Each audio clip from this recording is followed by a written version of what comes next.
A pile of newspapers lies next to an unmade bed, where its last occupant was not feeling well and had been lying down.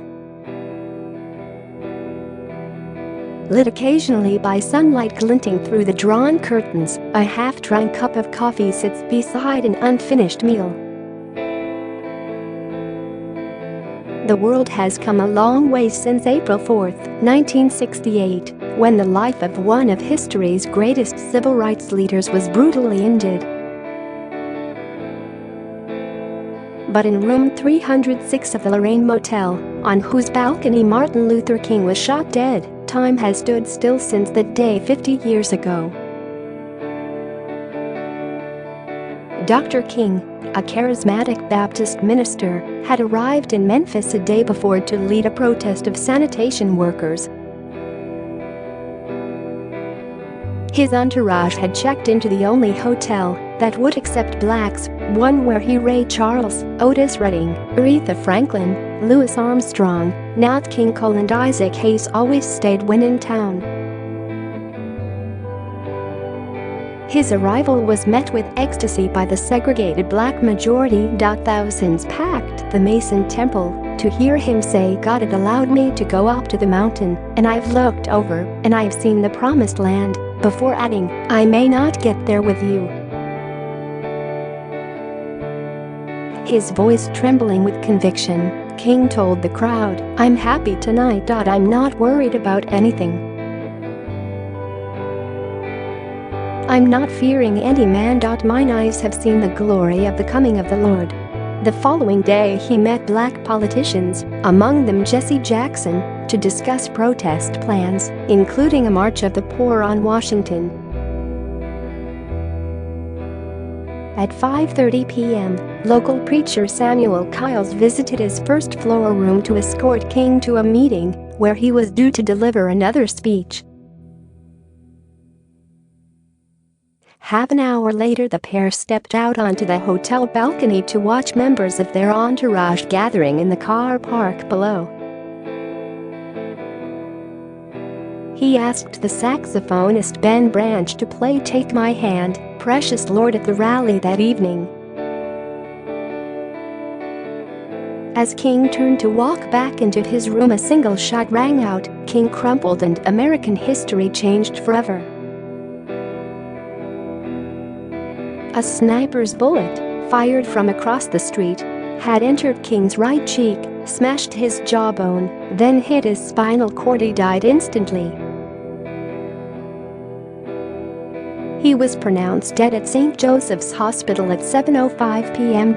He was 39. King's assassination triggered race riots in cities across the U.S. that claimed 37 lives. A week after his death, President Johnson signed a law banning racial discrimination in the sale and rent of housing. The son of a Baptist minister, Martin Luther King Jr. was born in Atlanta, Georgia, on January 15, 1929. He was ordained in 1947 and spent the rest of his life fighting for the poor and the ethnic minorities. The pivotal figure of the civil rights movement, nonviolent protests. Among them was the Montgomery bus boycott in 1955, triggered after Rosa Parks, a black seamstress, was arrested after refusing to give up her seat to a white man. King went on to electrify the movement with powerful speeches, while his nonviolent tactics earned him respect from people of every color. In 1963, when 250,000 people, 75,000 of them white, marched in Washington to urge Congress to pass civil rights legislation, King addressed them in his most famous speech, "I Have a Dream." A year later, Congress passed the Civil Rights Act and, in 1965, the Voting Rights Act, but realization of the dream was still far off. King's activities made him the target of arrests, police beatings, death threats, and a night bombing of his home. Yet he was never distracted from his quest of winning equality for the black community, and he was awarded the Nobel Peace Prize in 1964. Today, Martin Luther King's legacy is best symbolized by the fact that the United States elected its first black president.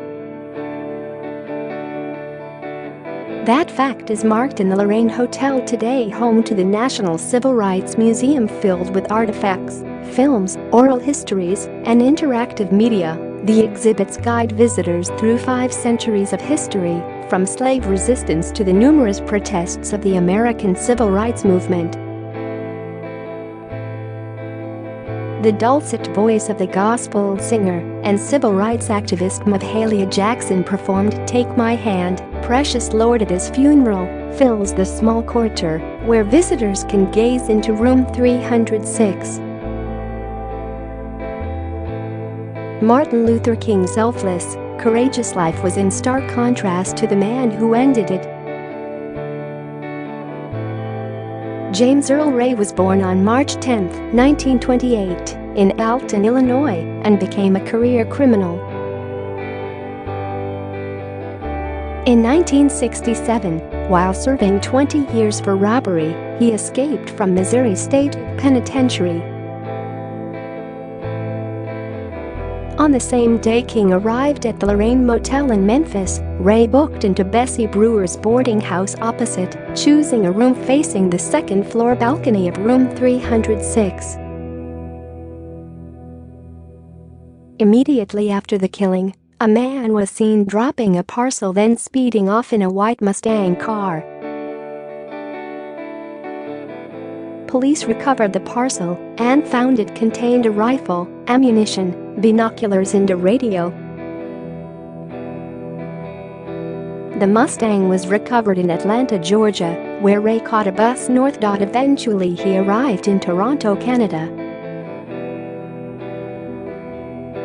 Forensic experts found Ray's fingerprints all over the package, and he became America's most wanted man. Using an alias, Ray booked a flight from Toronto to London. He was traced to a hotel in the West End, and police followed him to Heathrow, where he was arrested trying to fly to Brussels. Following out extradition, Ray admitted murder and was sentenced to 99 years. But after his trial, he denied any involvement right until he died in jail in 1998.